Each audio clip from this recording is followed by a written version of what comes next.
কালকে একটা খুব দুঃখের ঘটনা ঘটে গেল।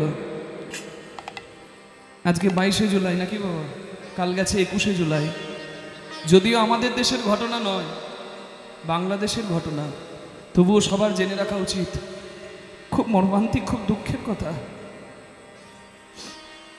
অন্যান্য দিনের মতো শুরু হয়েছিল দিনটি ঠিক দুপুর 1:18 বাংলাদেশের ঢাকার কাছে একটি school, milestone college and school, সেই স্কুলের জুনিয়র সেকশন, মানে বাচ্চারা যেখানে, যে বিল্ডিংয়ে বাচ্চারা পড়াশোনা করছে, ছুটির ঘন্টা বেজে গেছে, বাচ্চারা ব্যাগ গুছিয়ে নিয়েছে, কত আনন্দে তারা বাড়ি ফিরে যাব, মা বাবাকে দেখবো, কিন্তু আর মা বাবাকে দেখা হলো না। জীবনের শেষ ঘন্টা বেজে গেল। জন্ম আর মৃত্যু, জীবন আর মরণের মাঝে দাঁড়িয়ে গেল একটা লোহার খাঁচা, মানে বিল্ডিং এর রেলিং। সেই রেলিং এর বাইরে বেরিয়ে এলে হয়তো বেঁচে যেতে পারলো না। ছোট্ট ছোট্ট নিষ্পাপ শিশুগুলোর প্রাণ চলে গেল। যখন দৃশ্যগুলো দেখছি, স্কুল ড্রেসগুলো নাই এবং চামড়াগুলো ঝুলে ঝুলে পড়ে গেছে, ছুটে ছুটে বেরিয়ে আসছে স্কুল থেকে, ফেসবুকে দেখছি আর আমার বুক ফেটে যাচ্ছে। চিন্তা করুন তো, আপনি বাবা, আপনি মা, ছেলেকে স্কুলে আনতে গেছেন, ভগবান না করুক কখনো যদি এমন ঘটনা শুনতেও হয়, শুননা তো দূরের কথা, কল্পনা একবার এখানে বসে করুন, বুকটা ফেটে যাবে। বাবা মারা বাইরে অপেক্ষা করছে, কিন্তু ছেলের আর আশা হলো না, ফেরা হলো না। 1:18 দুপুর বেলা বাংলাদেশের কুমিরটোলা ঘাটার কাছে, সেখান থেকে সেনাবাহিনীর একটা বিমান ওপর থেকে আছাড় খেয়ে পড়লো ওই বিল্ডিং এর উপর। নিমেষের মধ্যে ধোঁয়া ধোঁয়া হয়ে গেল। অগ্নিশয্যায় সুসজ্জিত হয়ে গেল চারিদিক, চারিদিকে আগুন আর ধোঁয়া, আর সেই ধোঁয়ার মাঝে চিৎকার, শিশুদের আর্তনাদ। জীবন কতটা অনিশ্চিত।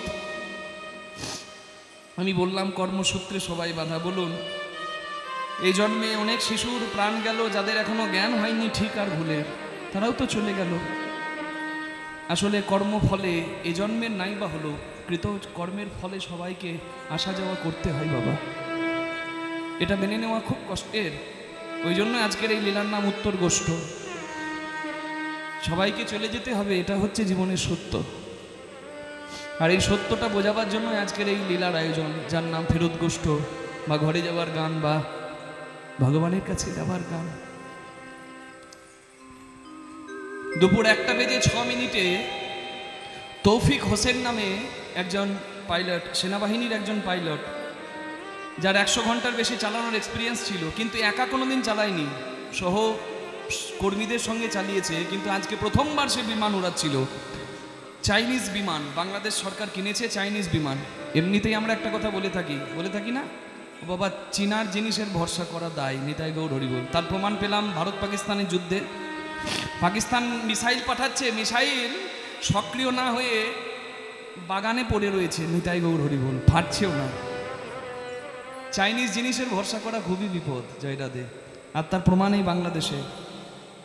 যদিও বলতে কথাটা কষ্ট হচ্ছে, তবুও দেখুন না, F-7 বিমান, যেটা 2013 সালে বন্ধ হয়ে গেছে নির্মাণ, 2015 সালে বন্ধও হয়ে গেছে, দায়িত্ব নিচ্ছে না, কিন্তু সেই বিমান কিনেছে বাংলাদেশ সরকার এবং এখনো চালাচ্ছে।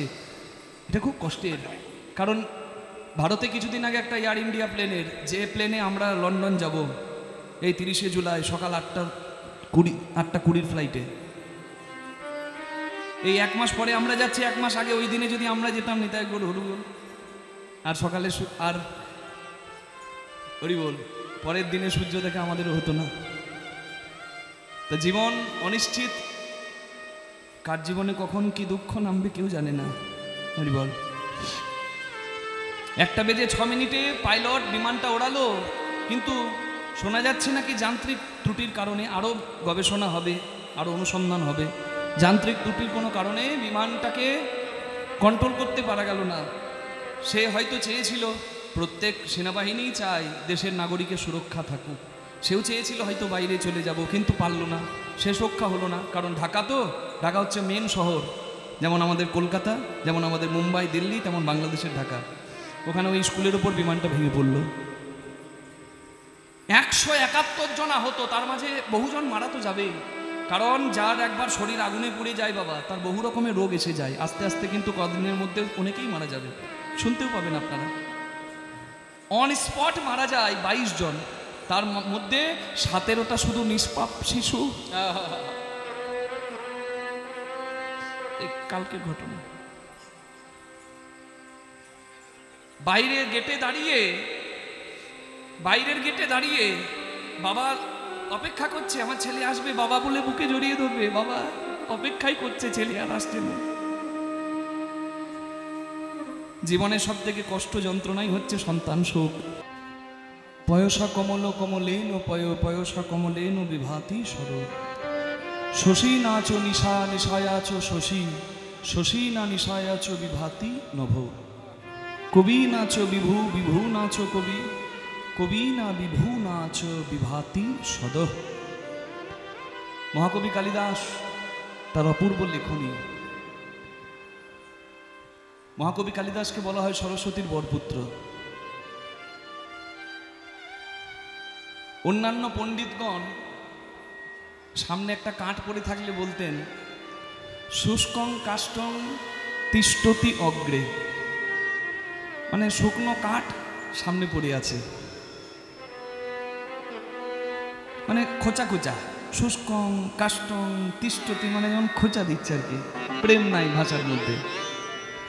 পণ্ডিতদের মধ্যে প্রেমের একটু অভাব থাকে জানি তাই, কিন্তু আবার যে পণ্ডিত অথচ প্রেমের অধিকারী সে জগতে ধন্য। হরিবল। বেশি জ্ঞান বেশি বিদ্যা হলে কি হয়, তার অন্তরের ভক্তি ভাবটা একটু কমে যায়। কিন্তু যার মধ্যে পাণ্ডিত্য আছে, আবার প্রেমের ঠাকুর, তিনি তো আমার শ্রী চৈতন্য, জানি তাই। সবাই বলতো খোঁচা খোঁচা দিয়ে, কিন্তু যখন কালিদাস বলছে সামনে কাঠ পড়ে আছে, কালিদাস কেমন বলছে, নিরস তরু বড় পুরত ভাগে। বেশ রসালো কথা। ওই যে আপনারা জপ করেন, সরস্বতী মাকে পুষ্পাঞ্জলি দেন না, জয় জয় দেবী চরাচর সারে, কুচযুগ শোভিত মুক্তাহারে, বীণা রঞ্জিত পুস্তক হস্তে, ভগবতী ভারতী দেবী নমস্তুতে। এটা কালিদাসের, এত সুন্দর। আর কীর্তনের প্রথমে সেই কালিদাসের লেখা একটা শ্লোকই বললাম। এই যে আপনারা হরিবাসরে বসেছেন, আপনাদের গুরুত্ব কতটা, আমি গাইছি আমার গুরুত্ব কতটা। হরিবাসরে উপস্থিত যারা, তাদের গুরুত্ব কতটা এই শ্লোকে বলা আছে। পয়সা কমল কমলেন পয়, কমল মানে পদ্ম, কোথায় ফোটে, জলে। জলে না ফুটে যদি কচুর ঝোপে ফুটতো পদ্ম, পদ্মের কি এত কদর থাকতো না, সেই কদর থাকতো না। জলের জন্য পদ্ম সুন্দর। আবার 100টা পদ্ম নাই বা হলো, একটা পদ্ম যদি জলে ফুটে থাকে, জলের ওই পদ্মের জন্য আবার জল সুন্দর। পদ্মের জন্য জল সুন্দর, জলের জন্য পদ্ম সুন্দর। আর জল আর পদ্ম দুই মিলে একটা সাধারণ পুকুরকে সরোবর করে। যে পুকুরে পদ্ম হয় সে পুকুরের নাম সরোবর হয়। ঠিক তদ্রূপ শশী নাচো নিশা নিশায়াচো শশী। শশী মানে চাঁদ, নিশা মানে অন্ধকার রাত্রি। চাঁদ আর রাতের সম্পর্ক কেমন, হরি বল। চাঁদ কখন দেখা যায়, কখন সুন্দর মনে হয়, দিনের বেলা না রাতের বেলা? রাতের বেলা। দিনের বেলা চাঁদ দেখা যায়? দিনে কি চাঁদ থাকে? মা বলছে না, চাঁদ দিনেও থাকে, চাঁদ রাতেও থাকে। চাঁদ চাঁদের জায়গায় আছে, কিন্তু সূর্যের এত প্রভাব এবং পৃথিবীর গতি, আবার চাঁদের গতি, আবার সূর্যের এই যে চাঁদ পৃথিবীর এই যে গতি, এই গতির জন্য কিন্তু আমরা দিনের বেলা চাঁদকে দেখতে পাই না। সূর্যের এত তেজ, রাত্রিবেলা হলে চাঁদ সুন্দর হয়। আবার দেখুন, পূর্ণিমার চাঁদ নাইবা হলো, প্রতিপদের যদি এক কলা চাঁদ আকাশের বুকে ফোটে, ওই প্রতিপদের চাঁদের জন্য কিন্তু অন্ধকার রাতটা সুন্দর হয়। চাঁদের জন্য রাত সুন্দর, রাতের জন্য চাঁদ সুন্দর। আর চাঁদ আর রাত এই দুই মিলে বিভাতি নভ, নভ মানে তারামণ্ডল, এই দুই মিলে একটা তারামণ্ডল সুন্দর করে। ঠিক তেমনি কবি নাচো বিভু, বিভু নাচো কবি। কবি মানে কে? যে গাইছে। আর বিভু মানে যারা ধনে মনে ধনী, যাদের দেওয়া দানে আজকের এই আয়োজন। হরি বল। শ্রোতা উত্তম, বক্তা উত্তম নয়, হবে না। বক্তা উত্তম, শ্রোতা চঞ্চল, তাহলেও কিন্তু হরিবাসর পরিপূর্ণ হবে না। তাই দায়িত্ব যতটা আমার, দায়িত্ব ততটা আপনাদের। সন্ধ্যাবেলায় কোলাহল হতেই পারে, কিন্তু আপনারা মনকে স্থির করে এখানে বসুন। কীর্তন শুনলে কারোর আঁচল ফাঁকা যায় না, 2 চাকা 4 চাকা হবে না, আর লাখ টাকাটা বোধ হয় 2 লাখ টাকাও হবে না। কিন্তু কীর্তন শুনে যা পাওয়া যায় সেটির জন্য স্বয়ং ভগবানও কাঙাল। ভগবানের প্রতি নিবেদন করার মতো শুদ্ধ ভক্তি, এটি আপনারা গ্রহণ করতে পারেন। কীর্তন শুনলে চরিত্র গঠন হয়, জীবনের পথ চলা সুন্দর হয়, অস্থির মন পর্যন্ত স্থির হয়ে যায়। আর যার মন স্থির হয়েছে সে জীবনে যেখানেই থাকুন না কেন সেখানেই স্বর্গ সুখ অনুভব করতে পেরেছে। আর মন যার চঞ্চল, তার কাশ্মীরে গিয়েও লাভ নাই, আর কন্যাকুমারী গিয়েও লাভ নাই। আগে মনকে স্থির করতে হবে। হরিবল। তাই মনকে রেখে দিন ভগবানের চরণে, আর শুনুন ভগবানের কথা। ভগবানের কথার মাধ্যমে যেন সবার ভক্তি লাভ হয়। নিতাই গৌর প্রেমানন্দে হরিবল হরিবল হরিবল। ভগবান বলতে কলিযুগের ভগবান শ্রী গৌরাঙ্গ মহাপ্রভু, ভক্তের কাছে ভগবান। কৃষ্ণবর্ণং তৃষা কৃষ্ণং সাঙ্গপাঙ্গ সোপার্ষদৈ যজ্ঞই সংকীর্তনাদৈ শ্রীকৃষ্ণ চৈতন্য সমাশ্রিতাম। কলিযুগের ভগবান আমার চৈতন্য মহাপ্রভু, পরম দয়াল, প্রেমদাতা, নামদাতা, ধর্মপ্রচারক, যোগাবতার। যা নামে আপনি ডাকবেন ডাকুন, কিন্তু ভক্তের কাছে ভগবান। সেই কলিযুগ পাবন অবতার শ্রী গৌরাঙ্গ মহাপ্রভু দাঁড়িয়ে পতিত পাবনীর তীরে, আমার পতিত পাবন গৌর হরি খেলছেন হরি নামের খেলা। পতিত পাবনী মানে গঙ্গা, গঙ্গা। হরি বল। গঙ্গার জল ঘোলা ভালো, আর জাতের হলে কালো ভালো। আমরা বলে থাকি নাকি গো? গঙ্গার জলে যে যায় সেই কিন্তু পবিত্র হয়। আপনারা হাসছেন, আসলে ভালোবাসা আছে বলে রসিকতা হয়, ও কিছু মনে করবেন না, জানি তাই। গঙ্গার জলে যে যায় সে পবিত্র হয়। এবার ভেবে দেখুন তো, গঙ্গার জন্ম কোথা থেকে হয়? বিষ্ণু চরণে জলা ব্রহ্মা কমণ্ডলা শিব জটা রাজতা দেবী গঙ্গে। এই বাঁ দিকে যিনি বসে আছেন তার গান শুনে ডান দিকে যিনি আছেন তিনি কান ছিলেন। পৃথিবীর শ্রেষ্ঠ সঙ্গীতজ্ঞ শিব। আপনি নাচ শিখতে যাবেন, শিবের চরণ ধরতে হবে। গান শিখতে যাবেন, শিবের চরণ ধরতে হবে। পৃথিবীর শ্রেষ্ঠ সঙ্গীতজ্ঞ, যার গান শুনে, যার নাদ শুনে,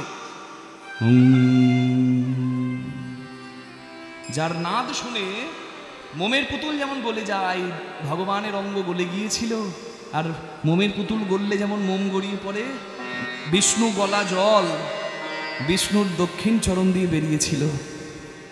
ব্রহ্মা চালা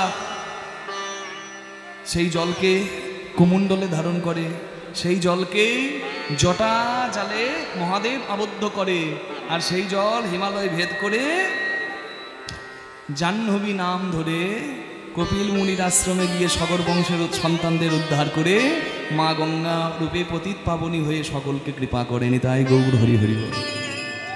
যে গঙ্গার জলে গিয়ে সবাই পবিত্র হয়, যে গঙ্গার জলে গিয়ে সবাই পবিত্র হয়, সেই গঙ্গার জন্মই ভগবানের শ্রীচরণ থেকে হয়।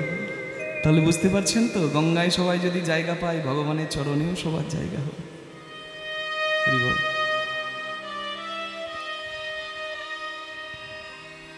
পতিত পাবন শ্রী গৌরাঙ্গ মহাপ্রভু, তার কাছে সবার স্থান আছে। খেলছেন হরিনামের খেলা। আপনি আচরি ধর্ম জীবেরে শেখায়, আপনি না করিলে ধর্ম শেখানো না যায়। হরি বল হরি বল।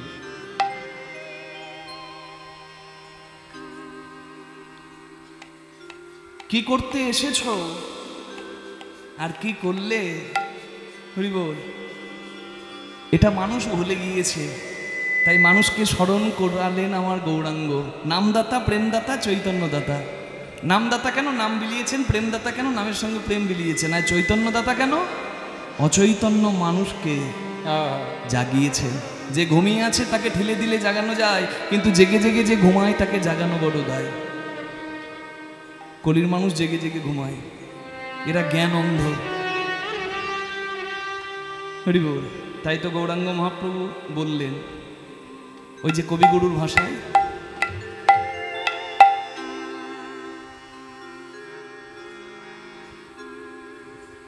তুই ফেলে এসেছিস তারে মন রে আমার,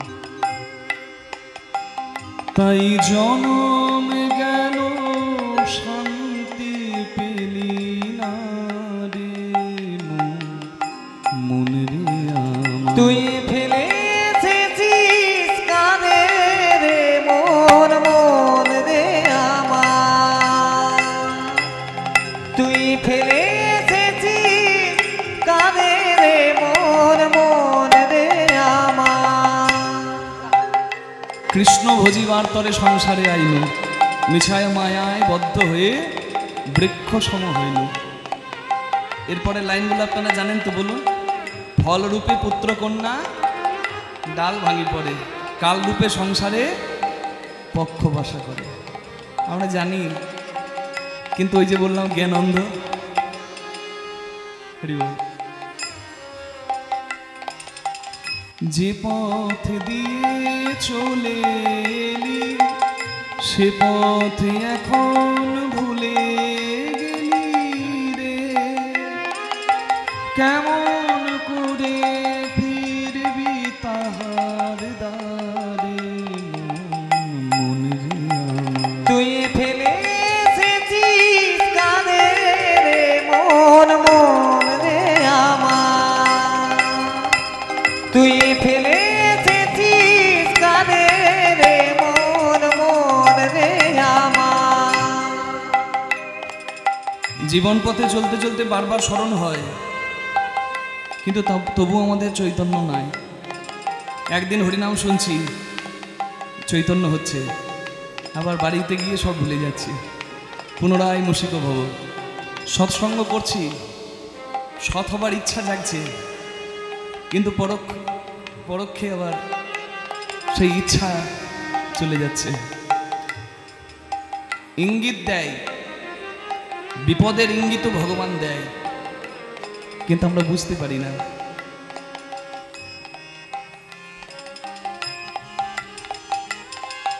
নদীর তীরে থাকি রে কান পেতে, কাঁপে রে প্রাণ পাতার মোর মোরেতে। নদীর তীরে থাকি রে কান পেতে, কাঁপে রে প্রাণ পাতার মোর মোরেতে। মনে হয় যে পাবো খুঁজে কুলের ভাষা যদি বুঝি রে, যে পথ গেছে সন্ধ্যা তারার দেশে মনে রে আমার। তুই ফেলে নিতাই এসেছিস গৌর কাঁদে রে মন, মন রে আমার। তুই ফেলে এসেছিস কাঁদে রে মন, মন রে আমার। পতিত পাবনের তীরে দাঁড়িয়ে তাই পতিত পাবন লীলার মাধ্যমে জীব শিক্ষা দিচ্ছেন, যে জগতে অনেক খেলা তোমরা খেলেছো, আজ আমার সঙ্গে খেলো। হরি বল। সেখানেও পতিত পাবনের কৃপা, আর আপনারা এখানে যে বসেছেন এই পাহাড়পুরে, পাহাড়পুর নাম বৃন্দাবন ধাম নবদ্বীপ ধামে, এখানেই আমার গৌর হরি কৃপা। এটা মহাপ্রভুর স্থান। হরি বল, হরি বল, হরি বল। গৌরাঙ্গ মহাপ্রভু খেলছেন কি খেলা? গৌর খেলেছে হরি নামের খেলা, খেলেছে হরি নামের খেলা, খেলিছে হরি নামের খেলা। কি খেলা? নামের খেলা। বলে এই খেলা তোমরাও খেলো। আচ্ছা এই খেলায় কি হয়? খেললে যাবে যত ত্রিতাপ জ্বালা। প্রভু খেলছে হরি আদি ভৌতিক, নামের আদি খেলা। দৈবিক, আধ্যাত্মিক সব খেললে যাবে চলে যাবে। ত্রিতাপ জ্বালা। প্রভু খেলছে হরি নামের খেলা। এই খেলার পার্থক্য কোথায় জানেন? ক্রিকেট খেলতে গেলে 11 জন লাগে, ফুটবল খেলতে গেলে 11 জন লাগে, লুডো খেলতে গেলে অন্তত 2 জন তো লাগে, 4 জন হলে ভালো খেলা হয়। কিন্তু হরিনামের খেলা যদি আপনারা 1 লাখ মানুষ এক জায়গায় জড়ো হন তাও খেলতে পারেন। আবার আপনার সঙ্গী কেউ নাই, জগতে আপনি একা, ঘরের কোণে কিংবা গভীর বনে কিংবা বসে চোখের জলে মনে মনে আপনি যদি একাও খেলেন তাও খেলা যায়। শুধু তাই নয়, প্রত্যেক খেলার উপকরণ আছে। ক্রিকেট খেলতে গেলে ব্যাট লাগে, বল লাগে, উইকেট লাগে, ফুটবল খেলতে গেলেও গ্লাভস লাগে, বুট লাগে, লুডো খেলতে গেলেও লুডোর ঘর লাগে, গুটি লাগে। হরিনামের খেলা যদি খেলতে হয়, নামের মালা থাকলে খুব ভালো, যদি না থাকে, তোমার যদি কিচ্ছু না থাকে তাও তুমি খেলতে পারো। আর এই খেলার সব থেকে বড় মাধুর্য কি? অন্যান্য খেলায় যে খেলে বা যারা খেলে তাদের মধ্যে একদল জয়ী হয়, একদল পরাজিত হয়।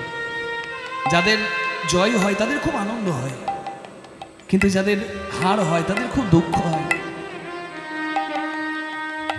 কিন্তু গৌরাঙ্গ মহাপ্রভু বললেন তোমরা নামের খেলা খেলো। এই খেলার গুণ কি জানো? জীবন যুদ্ধে সবাই জয়ী হয়ে যায়, কেউ হারে না, সবাই জেতে। এই খেলা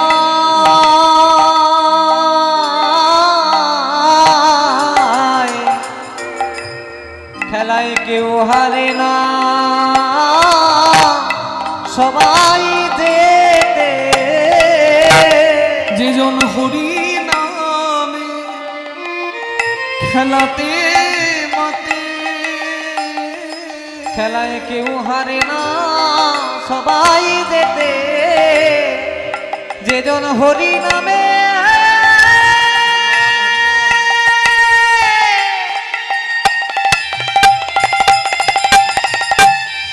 হরি নামের খেলাতে মাতে, খেলায় কেউ হারে না, সবাই জেতে। হরিনামের খেলা খেললে বাহ্যিক স্মৃতি শূন্য হয় মানুষ, মানে মিথ্যা অহংকার, অহংকারের পরিচয় মানুষ ভুলে যায়। মানে ধরুন আমার কোন কুলে জন্ম হয়েছে, কোন জাতিতে জন্ম হয়েছে, কোন বংশে জন্ম হয়েছে, আমার বাবার কত টাকা ব্যাংক ব্যালেন্স, আমি কত টাকা করেছি, এই সমস্ত বাহ্যিক পরিচয়, যে পরিচয় মানুষের অহংকারের জন্ম দেয়, সেই পরিচয়কে ভুলিয়ে দেয়। একটাই পরিচয় হয়, কৃষ্ণ দাস, প্রভু আমি ভৃত্য, যেমন নাচাবে আমি তেমন করব নৃত্য। এই খেলাতেই সম্ভব। বাহ্যিক ছোট বড় ভেদ দূর হয়। এ জগতে আপনি দেখাতে পারবেন না কোনো বাবা ছেলেকে প্রণাম করছে, কিন্তু নামের জগতে, ভক্তি জগতে আছে। যখন খেলাতে বিভোর হয়ে যায়, এই ভক্তির গুণে, নামের গুণে, জগতে কত পিতা ধরে তা পুত্রের ঝড়, কত পিতা ধরে তার পুত্রের চরণ, তাদের দেহ স্মৃতি হয়ে বিস্মর। কত পিতা ধরে তার পুত্রের চরণ, তাদের দেহ স্মৃতি হয়ে বিস্মরণ। কত পিতা ধরে তার পুত্রের চরণ। বাবা ছেলেকে প্রণাম করে আছে কোথাও? হ্যাঁ, মহাপ্রভুরই পার্শ্বদ, তার নাম শিবানন্দ সেন, তার ছোট ছেলের নাম পরমানন্দ সেন। পরমানন্দ সেন বাবাকে ছোটবেলায় বায়না করে জন্মদিনে, বাবা জন্মদিনে তো বাবাকে প্রত্যেক ছেলেই কিছু বায়না করে, আমি যা চাইবো তুমি দেবে। বলে বল তোর কি চাই? ঘড়ি চাইলো না, মোবাইল চাইলো না, খেলনা চাইলো না, চকলেট চাইলো না, ছেলে চাইলো কি, যে গৌরাঙ্গের নাম তুমি সবসময় করো আমি একবার সেই গৌরাঙ্গ দেখতে চাই। ভক্তিপরায়ণ সন্তানকে নিয়ে গেল কলকাতা থেকে কোথায়, সেই পুরীধামে। মহাপ্রভু তখন পুরীধামে। শিবানন্দ সেন গৌরাঙ্গের পার্শ্বদ, তার পুত্র পরমানন্দ ছোট ছেলে, সে গৌর দর্শন করলো। গৌরাঙ্গের সামনে দাঁড়িয়ে 100টা সংস্কৃত শ্লোকে কৃষ্ণ কথা বর্ণনা করল। এমন কৃষ্ণ কথা শোনালো আমার গৌর হরি ভাবে বিগলিত হয়ে গেল। গৌরাঙ্গ যখন কাঁদছে কৃষ্ণ শুনে, হরিবল হরিবল কৃষ্ণ বলো কৃষ্ণ বলো করছে, সেই সন্তান গৌরাঙ্গের কৃপার দুগ্ধ, মানে ডান হাতের বৃদ্ধাঙ্গুলি থেকে মহাপ্রভুর কৃপার দুগ্ধ বেরিয়ে আসে। সন্তানকে যেমন মা দুগ্ধ দেয়, তেমনি গৌর হরি পিতৃ স্নেহ দান করলেন পরমানন্দকে, এবং সেই গৌর হরি কৃপা পেয়ে সন্তানটি হলো কবি কর্ণপুর। এখনো আছে বৈষ্ণব সাহিত্যে, প্রচুর পদ লিখেছে। যেমন রসদগারের একটা পদ আমরা শুনে থাকি। তা গৌরাঙ্গের সেবা করতে পারলো, গৌরাঙ্গকে কাঁদিয়ে দিল। তখন শিবানন্দ সেন পুত্রের চরণ ধরে বলল, বাবা আমি গৌরাঙ্গের পার্শ্বদ হলেও আমি গৌরকে যে সেবা দিতে পারি না, তুই তাই সেবা দিলি, তাই আমার খুব ইচ্ছা করছে তোকে একটা প্রণাম করি। শুধু কি বৈষ্ণব শাস্ত্রে না, রামায়ণেও আছে। বাবা ছেলেকে প্রণাম করেছে, প্রমাণ বাবার নাম বিভীষণ, ছেলের নাম তরুণী সেন। রাম রাবণের যুদ্ধে রামচন্দ্রের হাতে রাক্ষস কুলের বহু বীর উদ্ধার হয়ে গেল। চিন্তা করলো মনে মনে বিভীষণ নন্দন তরুণী সেন, স্বধর্মে মরণ শ্রেয় পরধর্ম ভয়াবহ। আমি ধর্ম আচরণ করব, আমি যুদ্ধ করব। রাবণের আশীর্বাদ মাথায় নিয়ে রামচন্দ্রের সঙ্গে যুদ্ধ করবে বলে শেষবারের মতো মাকে প্রণাম করতে গিয়ে মায়ের চরণ দুটি জড়িয়ে ধরে বলে, মা মাগো, মায়ের আশীর্বাদ যে ছেলের মাথায় থাকে সে ছেলে সব কাজে জয়ী হয়। আমি তোমায় প্রণাম করলাম মা, তুমি আমায় আশীর্বাদ করো যেন আমি মর্যাদা পুরুষোত্তম শ্রীরামচন্দ্রকে পরাস্ত করতে পারি।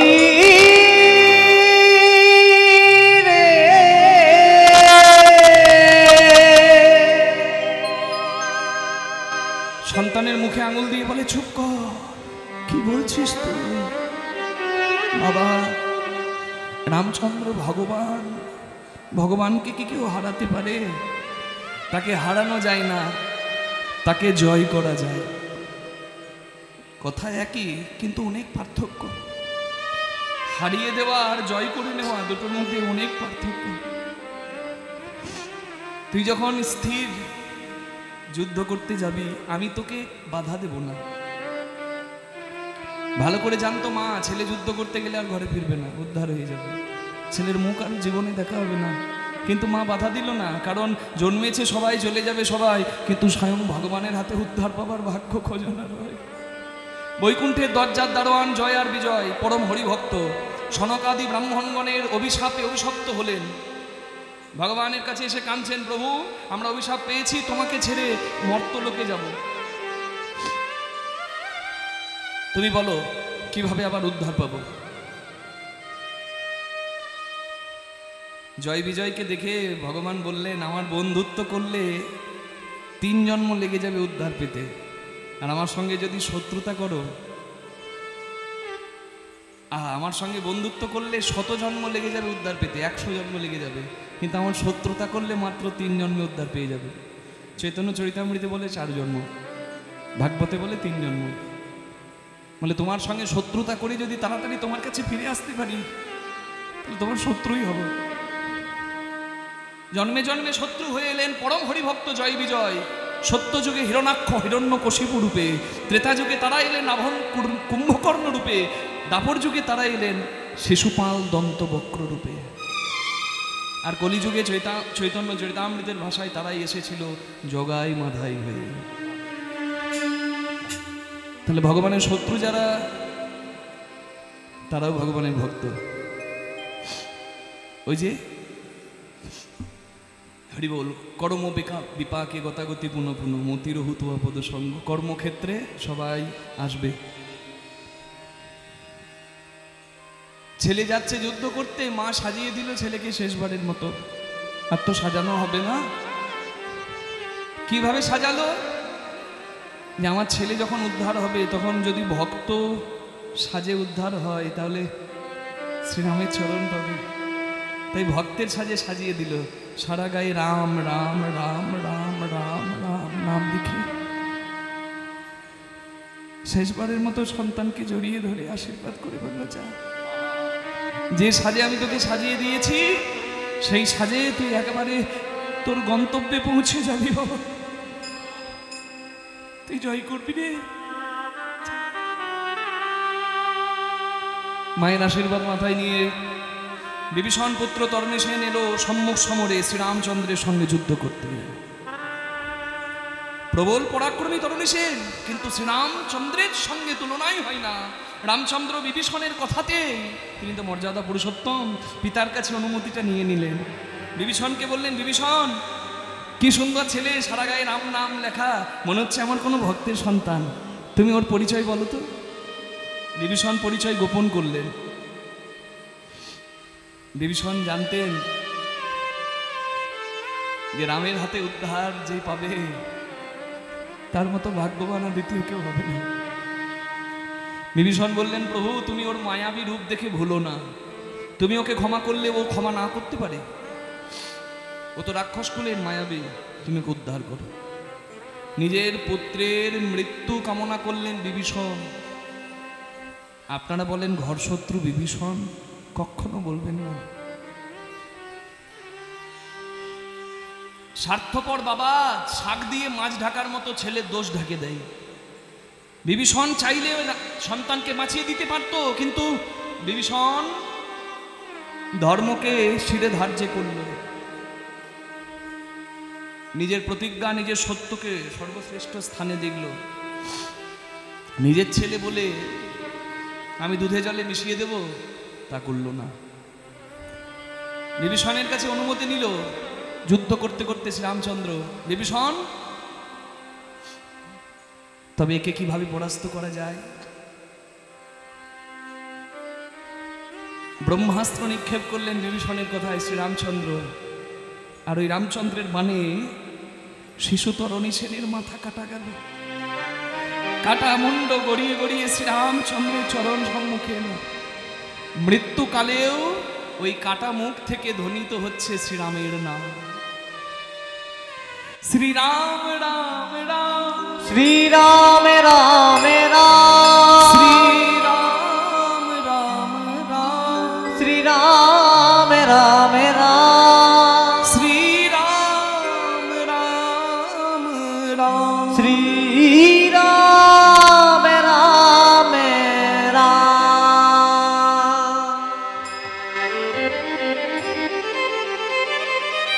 রাম নাম শুনে রামচন্দ্র বিভীষণের হাত শক্ত করে ধরে বলে, বিভীষণ,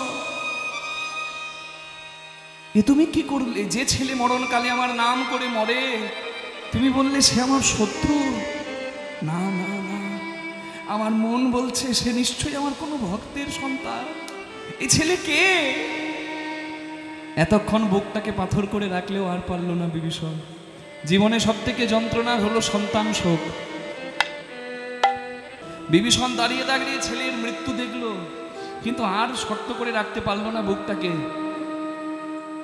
শেষে কাঁদতে কাঁদতে ছেলের মস্তকবিহীন, মানে মাথাবিহীন ওই নিথর দেহটার কাছে গিয়ে ছেলের সারা অঙ্গে হাত বুলিয়ে ছেলের পা দুটো মাথায় নিয়ে প্রণাম করে বুকে ধরে বলে, তরণী, আমি জানি না কোন শুভক্ষণে তোর নাম লিখেছিলাম তরণী। তরণী মানে নৌকা, তুই সত্যি নৌকা রে, তুই এমন নৌকা যে নৌকার কান্ডারি স্বয়ং আমার শ্রীরাম, যে নৌকার কান্ডারি শ্রীরামচন্দ্র হয়, সেই নৌকা নিশ্চিত ভবপারে যায়। তাই আমি তোর এই দেহতরীকে প্রণাম করি আর বলি, বাবা, যে তরীর কান্ডারি স্বয়ং আমার শ্রীরাম, সেই ভবপারের তরিতে তোরে এই পিতাকেও একটু জায়গা দিস রে। তরুণী রে তাই বন্ধু হরি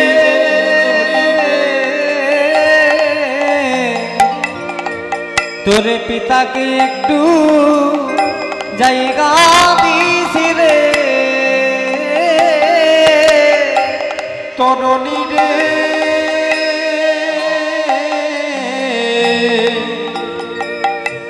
তোর পিতাকে একটু জায়গা দিস রে। তোর মতো আমি যেন ভব পারে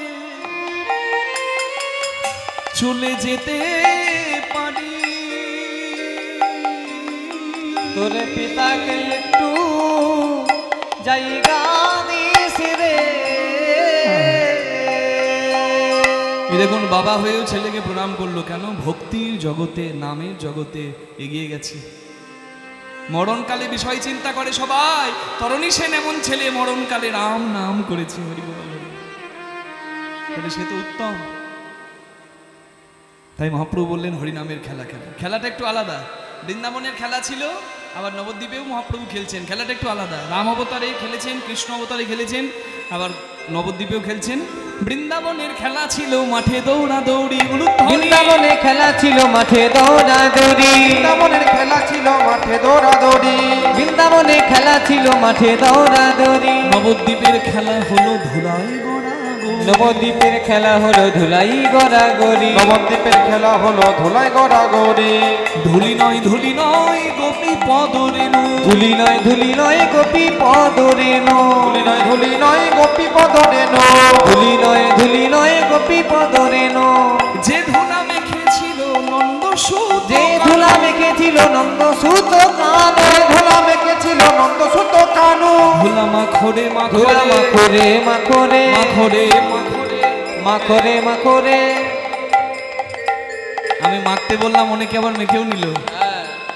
শুধু মাখলে হবে না মা, ধুলো এখানে তো আছে, এই ধুলো একটু মেখে নিন। এটা হচ্ছে সব থেকে বড় সম্পদ, ভক্ত পদরজ। মাখবেন, হাতে করো কাম, মুখে বলো নাম। কি বলে মাখবেন? জয় রাধে গোবিন্দ বলে মাখরে মাখরে। ধুলা জয় রাধে গোবিন্দ বলে মাখরে মাখরে। জয় রাধে গোবিন্দ বলে মাখরে মাখরে। জয় রাধে গোবিন্দ বলে মাখরে মাখরে। বৃন্দাবনের খেলা ছিল মুরলী বাদল। বৃন্দাবনে খেলা ছিল মুরলী বাদল। বৃন্দাবনের খেলা ছিল মুরলী বাদল। বৃন্দাবনে খেলা ছিল মুরলী বাদল। নবদ্বীপের খেলা হলো মৃদঙ্গ বাদল। এই নবদ্বীপে খেলা হলো মৃদঙ্গ বাদল। নবদ্বীপের খেলা হলো মৃদঙ্গ বাদল। নবদ্বীপের খেলা হলো মৃদঙ্গ বাদল। হরিবল হরিবল হরিবল। খেলাটা একটু আলাদা হয়ে গেছে। হরিবল। বৃন্দাবনের খেলা ছিল মধুর সম্ভাষণ। বৃন্দাবনের খেলা ছিল মধুর সম্ভাষণ। বৃন্দাবনের খেলা ছিল মধুর সম্ভাষণ। বৃন্দাবনের খেলা ছিল মধুর সম্ভাষণ। বৃন্দাবনের খেলা ছিল মধুর সম্ভাষণ। বৃন্দাবনের খেলা ছিল মধুর আর সম্ভাষণ। নবদ্বীপে খেলা হলো হরিনামেতে রোদন। ভাই আর কিচ্ছু লাগে না, যদি আমার গৌর হরির খেলার সঙ্গী হতে চাও।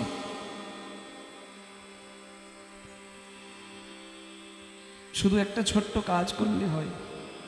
গৌরাঙ্গ বলিতে হবে পুলক শরীর, হরি হরি বলিয়া নয়নে বহিনী। হ্যাঁ কৃষ্ণ বললেই যদি তোমার চোখ থেকে জল পড়ে, তাহলে জানবে তোমার সব পাপ। যদি একবার হরি বলে তোমরা কাঁদেতে পারো, যদি হরি তাই গৌর হরি হরি বলে তোমরা কাঁদিতে শুধু একটা কাজ, পারো। চোখের জল ফেলো। তবে আমার গৌর হরি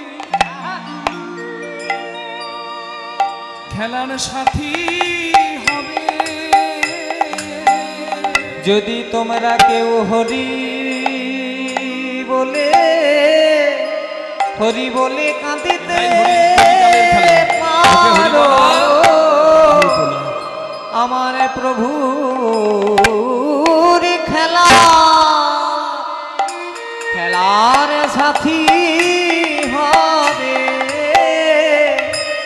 যদি তোমরা কেউ হরি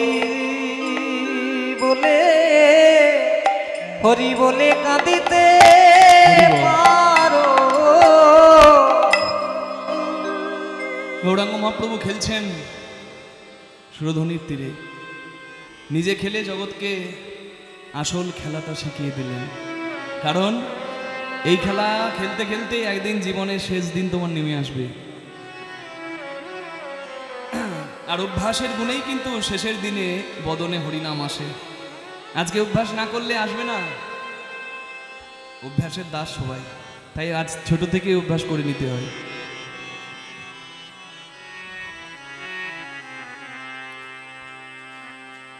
দিবায় বসান হেরি প্রভু গৃহেতে চলি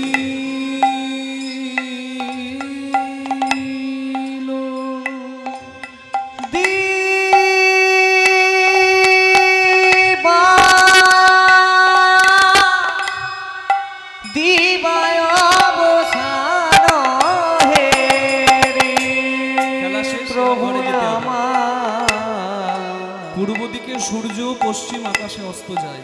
গৃহেতে চলি তেমনি আমাদের আয়ু সূর্য মৃত্যুর করে ঢলে পড়ছে। তাই খেলা শেষ করে ঘরে এলেন আর বোঝালেন তোমাদেরকেও ঘরে যেতে হবে, আসল ঘর এই ভবপারে। সূর্য পূর্ব আকাশে ওঠে, পশ্চিম আকাশে অস্ত যায়। তেমনি আমাদের কিন্তু গোনা দিন আস্তে আস্তে ফুরিয়ে আসছে। সূর্য অস্ত যাচ্ছে আমাদের, কোন সূর্য? আয়ু সূর্য।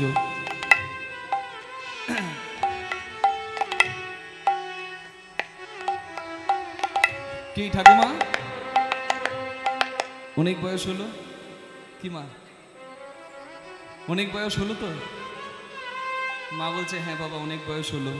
না, অনেক বয়স হলো না, অনেক বয়স গেল। জয় রাধে।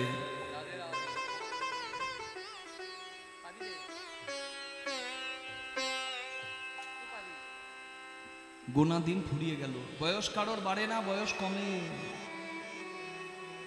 দিন কিন্তু কমে আসছে, যার যটা দিন কোটাতে আছে। জয় রাধে। গৌরাঙ্গ মহাপ্রভু ফিরে এলেন আর ফিরে এসে মাকে প্রণাম করলেন। আর প্রণাম করে বললেন, মা তুমি আশীর্বাদ করো, আমি যে লক্ষ্যে এগিয়েছি সে লক্ষ্যে যেন আমি এগিয়ে যেতে পারি। জননী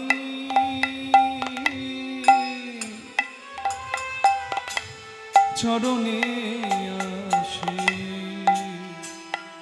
প্রণাম করিলা, প্রণাম করিলা,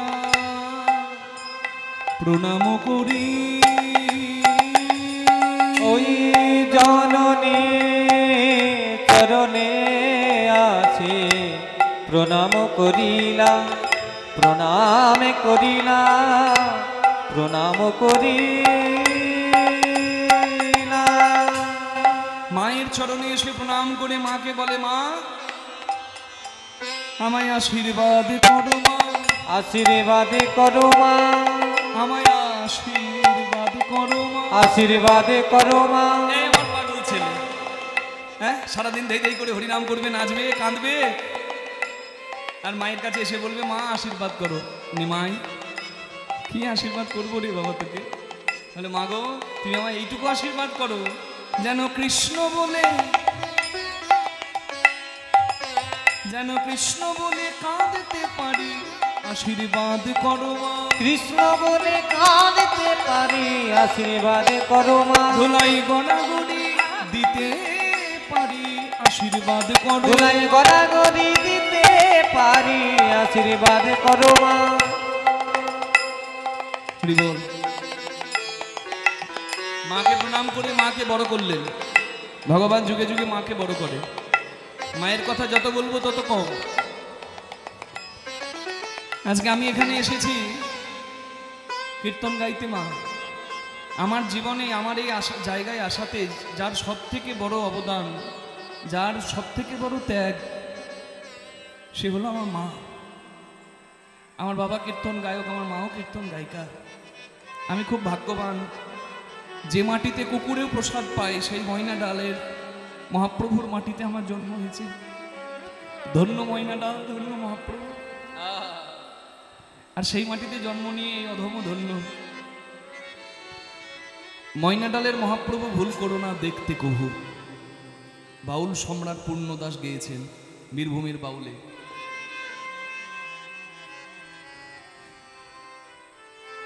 আমার বাবা তো এখনো কীর্তন গাইছে, 50 বছরের কাছাকাছি কীর্তন গাইছে এখনো। ছোটবেলা থেকে গান গাইতো, 60-65 বছর বয়স হয়ে গেল প্রায়। আমার বাবা সময় দিতে পারে না খুব একটা, 200-250 দিন শুধু বাইরে বাইরেই বেড়ায়। কিন্তু আমার যখন শিক্ষা জীবন, আমার বাবাও কীর্তন গাইছে, আমার মায়ের খুব নাম ডাক। আমার মা রেডিওর বিহাই আর্টিস্ট। মা এত সুন্দর কণ্ঠের অধিকারী, মা গাইলে আমি শুনি, গাইবার সাহস পাই না, এত সুন্দর কণ্ঠ মায়ের। রেডিওর বিহাই আর্টিস্ট তখনকার, আকাশবাণীর। এখনকার দিনে টিভি রেডিওতে সবাই গান গাইতে পারে বাবা, কারণ সুযোগ আছে এখনকার দিনে বেশি। কিন্তু তখনকার দিনে সহজ ছিল না। এই যেমন আমাদের গান মোবাইলে তো আপনারা দেখতে পারেন, টিভিতেও দেখায়। আপনারা দেখেছেন? কেউ দেখেছেন? অনেকেই দেখেছেন। নানান চ্যানেল আছে। এই তো রূপসী বাংলায় সুরতাল ছন্দে বলে একটা অনুষ্ঠান পার হলো, আবার আছে, এই সিজন আসছে। ওখানে আমি অতিথি বিচারকের ভূমিকা পেয়েছিলাম, আপনাদের সবার আশীর্বাদ। মানে কীর্তনের বিষয়টা দেখার দায়িত্ব আমার উপর ছিল, আরেকজন কীর্তন গায়িকা অনুরাধা তার উপর ছিল। ওয়ান কীর্তন, ডি ভক্তি, অনেক চ্যানেল আছে দেখায়, আকাশ 8, অনেক কীর্তনে আপনারা হয়তো দেখে থাকবেন। এতে আজকে এখানে কীর্তন করতে আসবো তার 10 মিনিট আগে রঙিন টিভি নতুন কোনো চ্যানেল খুলেছে, রঙিন টিভি, কীর্তন নিয়ে কাজ করতে চাই, ফোন করেছিল। আমি বললাম লন্ডন থেকে আসি, তারপর আপনাদের ওখানে নিশ্চয়ই অনুষ্ঠান করা যাবে, তারা রেকর্ড করবে।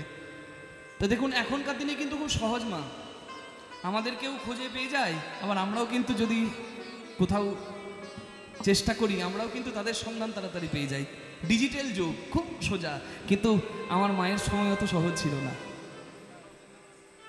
বিরাট গুণের অধিকারী না হলে কারোর সুযোগ ছিল না। আমার মা এত সুন্দর কণ্ঠের অধিকারী, মাকে অনেক জায়গায় ডাকতো। কিন্তু আমার মা আমার বাবা দুজন যখন কীর্তন গাইছে, আমার যখন শিক্ষা জীবন, আমার মা চিন্তা করলো আমিও যদি স্বামীর মতো বাইরে বাইরে গানটা চালিয়ে যাই, আমার ছেলের ভবিষ্যৎ নষ্ট হয়ে যাবে। নারীর জীবন খুব ত্যাগের। পুরুষের জীবনে কর্ম তো করতে হবে, না হলে সমাজে মুখ দেখানো যায় না। বাবা বললো তুমি গানটা চালিয়ে যাও, আমি গান গাইব না, কারণ আমার কৃষ্ণদাসের ভবিষ্যৎ হবে না। To succeed in every field you have to be educated. তোমাকে শিক্ষিত হতে হবে। তুমি কীর্তন গান করো, ক্রিকেট খেলো, কিংবা ডাক্তারি পড়ো, তোমাকে শিক্ষিত হতে হবে। শিক্ষার মান সর্বদা আছে। আমি যেখানে যাই সেখানে বলি, ছেলের শিক্ষার ব্যাপারে, মেয়ের শিক্ষার ব্যাপারে কোনো রকম কোনো কম্প্রোমাইজ করবেন না। শিক্ষিত করুন, অবশ্যই শিক্ষিত করুন। হতে পারে এখনকার দিনকাল যা, শিক্ষার সঠিক মান পাই না, কিন্তু মনে রাখবেন স্বদেশে পূজ্যতে রাজা বিদ্যান সর্বত্র পূজ্যতে।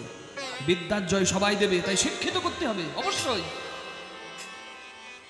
শিক্ষিত করেছে, 2 টাকা রোজগার যদি ঠিকঠাক নাও করতে পারে, তার ওই শিক্ষার জ্ঞানে তার জীবনে পথ চলাটা সুন্দর হবে। রোজগার কে কত টাকা করছে সেটা নিয়ে কখনো বিচার করবেন না। জ্ঞানমান হোক, শিক্ষিত হোক, এটা চেষ্টা করুন।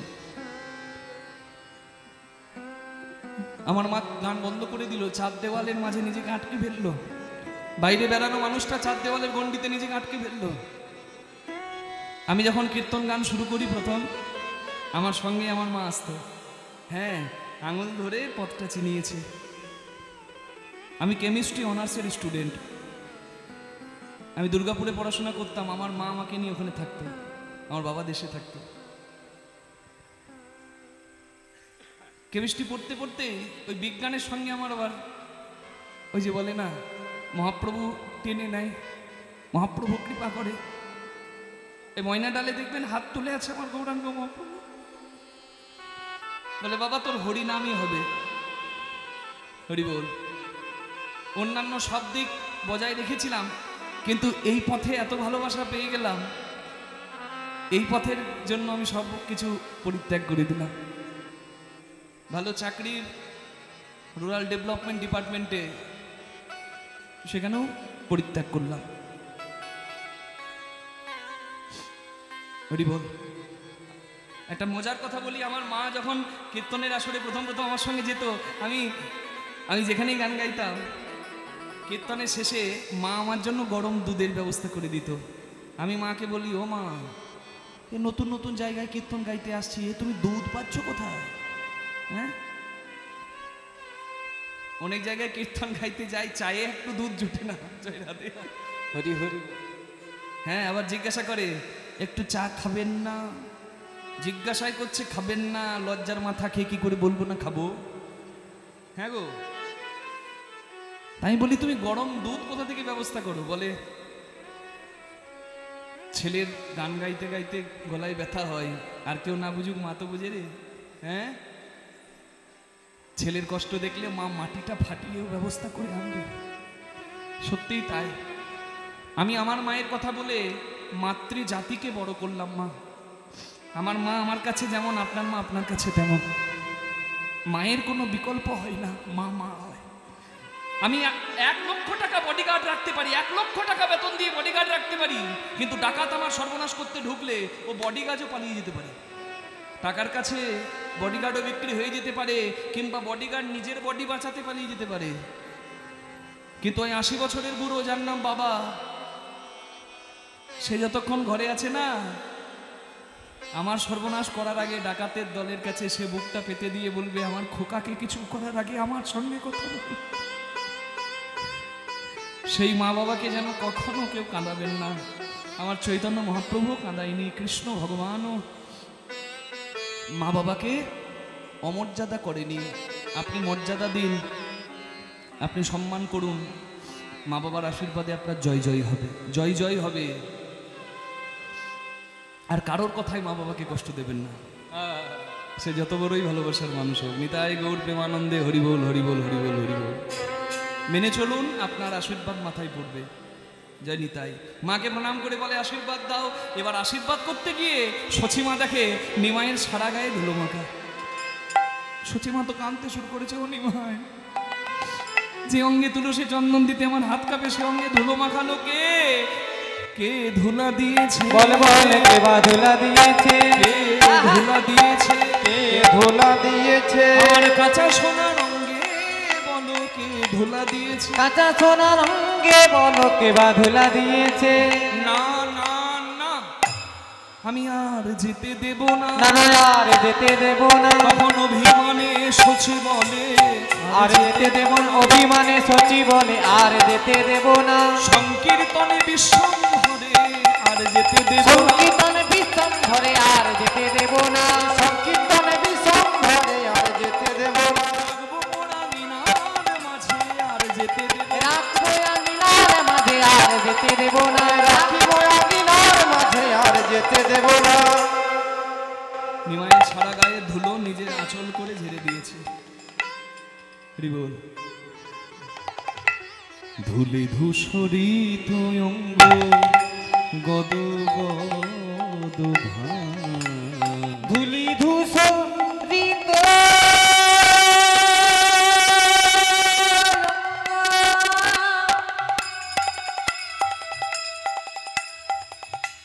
গদ গদ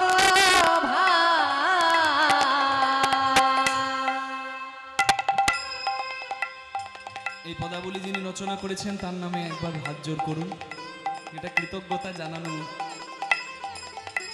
হে রাধা মোহন কহে পদ কর তহিয়াস, করো তহিয়াস, করো তহিয়াস।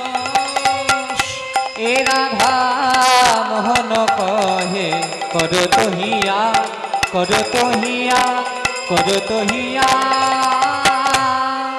পদকর্তা রাধা রমন দাস ঠাকুর বলছেন, সচিমা তুমি তোমার নিমাইয়ের সারাঙ্গের ধুলো ঝেড়ে দাও, তোমার প্রাণের নিমাই, আদরের নিমাই, তুমি যত্ন করো, কিন্তু রাঙা চরণ দুটি বাকি রেখো।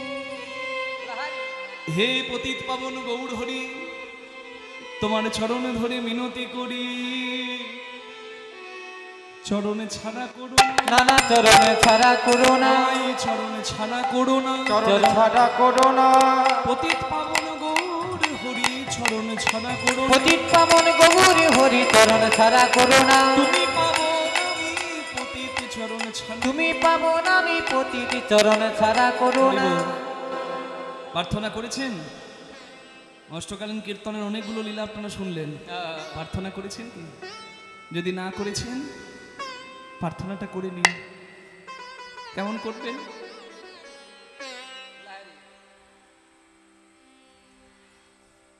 হরিদাস ঠাকুরের মতো জন্ম নিয়ে যার তিন কুল গেছে।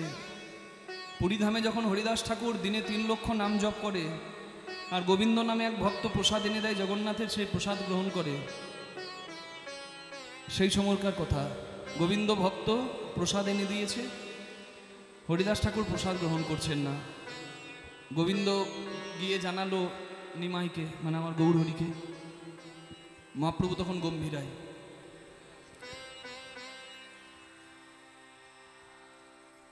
হরিদাস ঠাকুর প্রসাদ গ্রহণ করছে না, এটা শুনেই গৌরাঙ্গ মহাপ্রভু এলেন হরিদাস ঠাকুরের কাছে, আর এসেই বললেন, হরিদাস জগন্নাথের প্রসাদ তুমি গ্রহণ করছো না কেন? হরিদাস ঠাকুর হাত জোর করে গৌরাঙ্গ মহাপ্রভুকে বললেন, গৌর হরি, আমি সারা জীবন জগন্নাথের প্রসাদ পেয়েছি, আজকে আমার জীবনের শেষ দিন, কারণ আমি বুঝতে পেরেছি আজ আমার এই ভব সংসার থেকে চলে যাবার দিন। সাধক বুঝতে পারে তার বিদায়ের দিন। নামাচার্য হরিদাস ঠাকুর বললেন, গৌর হরি, আজ আমার প্রসাদের দরকার, তবে মন্দিরের জগন্নাথের নয়, আমার সচল জগন্নাথের প্রসাদের দরকার। আমার শরীর থেকে আরেকটু পরেই প্রাণ বেরিয়ে যাবে, আমি তোমার কাছে কোনোদিন কিছু চাইনি। হে গৌরাঙ্গ, হে মহাপ্রভু, তুমি আমায় কথা দাও, আমার এই ইচ্ছা পূরণ হবে। কি চাও? বলে, আমার যখন প্রাণ বেরিয়ে যাবে আমি নয়নের সম্মুখে তোমায় দেখতে চাই, তোমার মুখের হরিনাম আমি শুনতে চাই, হরিনামে যেন আমার জিহ্বা নড়ে, আর আমার প্রাণ যখন বেরিয়ে যাবে তোমার যুগল চরণ তুমি আমার বুকের মাঝে দিও। এই হলো প্রার্থনা।